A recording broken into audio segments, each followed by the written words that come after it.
Bismillahirrahmanirrahim. Assalamualaikum warahmatullahi wabarakatuh.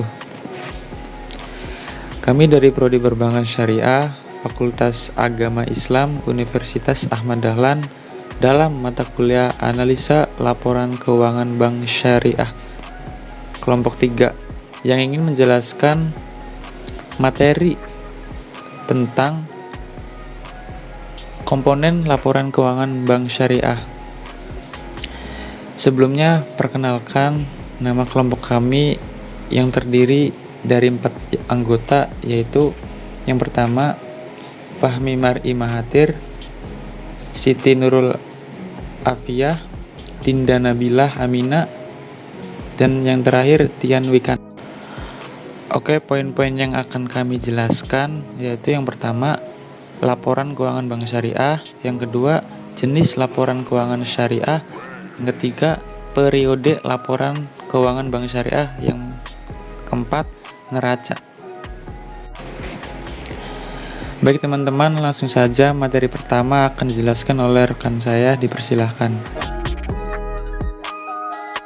1. Pengertian laporan keuangan bank syariah. Laporan keuangan bank syariah menurut PSAK 101 merupakan laporan keuangan yang menyajikan entitas syariah untuk tujuan umum yang disusun dan disajikan sesuai dengan PSAK. Entitas syariah yang dimaksud di PSAK ini adalah entitas yang melaksanakan transaksi syariah sebagai kegiatan usaha berdasarkan prinsip-prinsip syariah yang dinyatakan dalam anggaran dasarnya.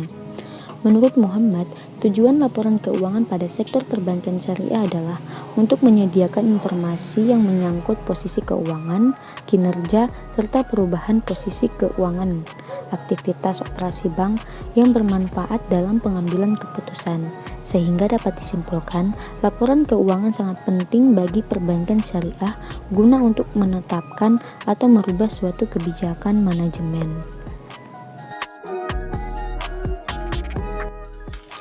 Pembahasan selanjutnya yaitu jenis laporan keuangan syariah. Yang pertama yaitu neraca. Neraca merupakan bagian dari laporan keuangan suatu perusahaan yang dihasilkan pada suatu periode akuntansi yang menunjukkan posisi keuangan perusahaan pada akhir periode tersebut. Neraca minimal mencakup pos-pos berikut: kas dan setara kas, piutang usaha dan piutang lainnya, persediaan, properti investasi, aset tetap, aset tidak berwujud, utang usaha dan utang lainnya, aset dan kewajiban pajak, kewajiban diestimasi, dan ekuitas. Kemudian yang kedua yaitu laporan laba rugi. Laporan laba rugi menyajikan hubungan antara penghasilan dan beban dari entitas. Laba sering digunakan sebagai ukuran kinerja atau sebagai dasar untuk pengukuran lain seperti tingkat pengembalian investasi atau laba per saham. Unsur-unsur laporan keuangan yang secara langsung terkait dengan pengukuran laba adalah penghasilan dan beban. Laporan laba rugi minimal mencakup pos-pos sebagai berikut: pendapatan, beban keuangan, bagian laba atau rugi dari investasi yang menggunakan metode ekuitas, beban pajak, laba atau rugi neto. Laporan sumber penggunaan dana ZIS dan laporan sumber penggunaan dana Qardul Hasan. Yang pertama dari penggunaan dana zakat, infak, dan sedekah.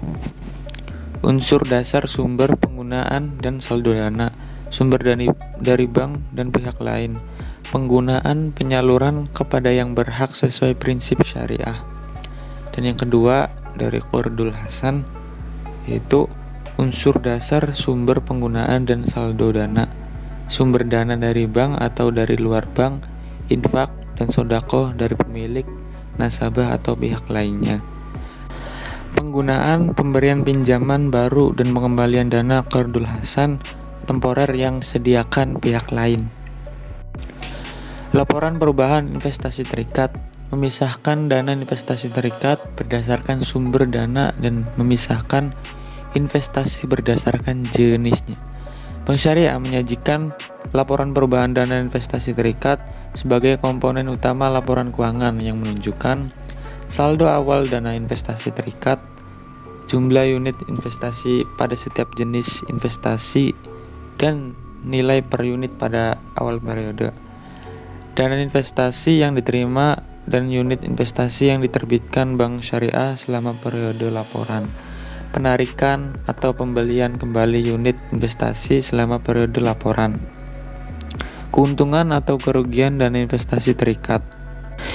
Imbalan Bank Syariah sebagai agen investasi, beban administrasi dan beban tidak langsung lainnya yang dialokasikan oleh Bank Syariah ke dana investasi terikat.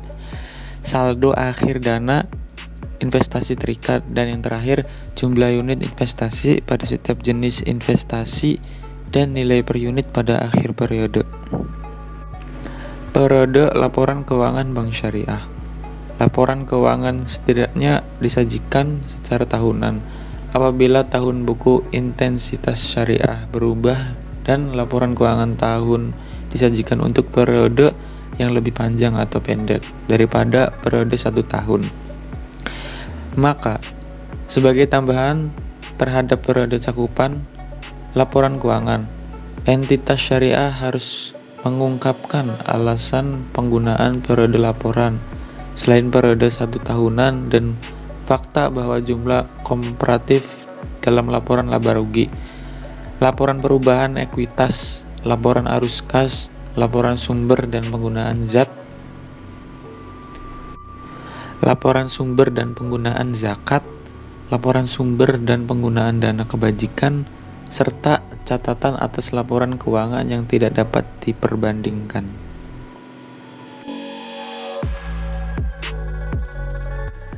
Selanjutnya adalah pos-pos neraca pada bank syariah, antara lain 1.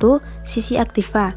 Pada sisi aktiva ini mencakup semua harta, baik hak maupun tagihan seperti kas, penempatan pada Bank Indonesia, giro, penempatan pada bank lain, surat berharga, piutang, pembiayaan yaitu mudharabah dan musyarakah, pinjaman kord, penyaluran dana investasi terikat atau executing. Yang kedua adalah sisi kewajiban yang mencakup kewajiban jangka pendek maupun jangka panjang seperti kewajiban segera bagi hasil yang belum dibagikan, simpanan dari bank lain, simpanan wadiah, hutang pajak, estimasi kerugian komitmen, dan kontingensi, dan kewajiban lain-lain. Yang ketiga dari sisi investasi mencakup pada semua jenis investasi yang dilakukan oleh bank maupun bukan bank. Yang keempat, sisi ekuitas. Dalam laporan keuangan bank terdapat modal disetor, penghasilan kompresif lain, saldo laba yang telah ditentukan pengguna, saldo laba yang belum ditentukan pengguna. Yang terakhir adalah sisi pasifa. Terdapat giro, tabungan, deposito, dan sertifikat deposito.